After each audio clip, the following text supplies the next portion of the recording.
بسم اللہ الرحمن الرحیم۔ ناظرین السلام علیکم۔ ناظرین، ایک دن مدینہ منورہ کے قریب ایک چھوٹے سے گھر میں بی بی فاطمہ رضی اللہ تعالی عنہا اپنے کاموں میں مصروف تھیں۔ وہ چکی پیس رہی تھیں اور ساتھ ساتھ اللہ کا ذکر کر رہی تھیں۔ گھر میں سکون تھا، سب کچھ عام دنوں کی طرح چل رہا تھا کہ اچانک ایک خوفناک شیر جنگل سے نکل کر ان کے گھر کے قریب آ گیا۔ اس کی داڑھ سن کر اگر کوئی اور ہوتا تو خوف سے کانپ جاتا، لیکن بی بی فاطمہ رضی اللہ تعالی عنہا کا دل بالکل مطمئن تھا۔ محترم ناظرین، انہوں نے شیر کو دیکھا اور نرمی مگر پورے یقین کے ساتھ فرمایا، اے اللہ کی مخلوق، اگر تو اللہ کے حکم سے آیا ہے تو جان لے کہ تو ہمیں کوئی نقصان نہیں پہنچا سکتا۔ واپس جا اور اپنے راستے پر چلا جا۔ اللہ تعالیٰ کے حکم سے وہ شیر جو چند لمحے پہلے داڑ رہا تھا اور خوف پھیلا رہا تھا، یکدم خاموش ہو گیا۔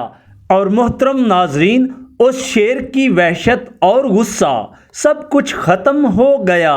ناظرین، وہ شیر بی بی فاطمہ رضی اللہ تعالی عنہ کے سامنے ادب سے کھڑا رہا، جیسے فرما برداری میں جھکا ہو۔ ناظرین، پھر دھیرے دھیرے پیچھے مڑا اور جنگل کی طرف واپس چلا گیا۔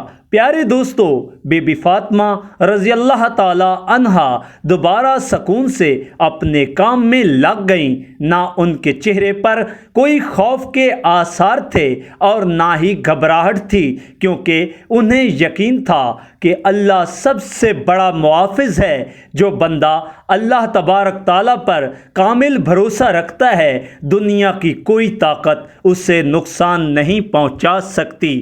محترم ناظرین، اس واقعہ سے ہمیں یہ سبق ملتا ہے کہ ایمان سب سے بڑی طاقت ہے۔ اللہ کے نیک بندے ہمیشہ اس کی خاص حفاظت میں رہتے ہیں۔ ناظرین، اور جب انسان اللہ پر توکل کرتا ہے تو شیر جیسی خوفناک مخلوق بھی اس کے سامنے بے بس ہو جاتی ہے۔ ناظرین، یہ کہانی ہمیں یاد دلاتی ہے کہ زندگی کے ہر مشکل لمحے میں ہمیں صرف اور صرف اپنے رب پر بھروسہ کرنا چاہیے، کیونکہ اصل حفاظت اور مدد صرف اسی کے ہاتھ میں ہے۔ ناظرین، اس ویڈیو کو دیکھنے اور سننے اور جاننے کے بعد پلیز کائنڈلی ثواب کی نیت سے اس ویڈیو کو لائک کر دیں اور چینل کو ضرور سبسکرائب کر لیں تاکہ ہماری ہر آنے والی نیکسٹ اسلامک ویڈیو آپ تک پہنچ پائے۔ تھینک یو سو مچ۔ اللہ حافظ۔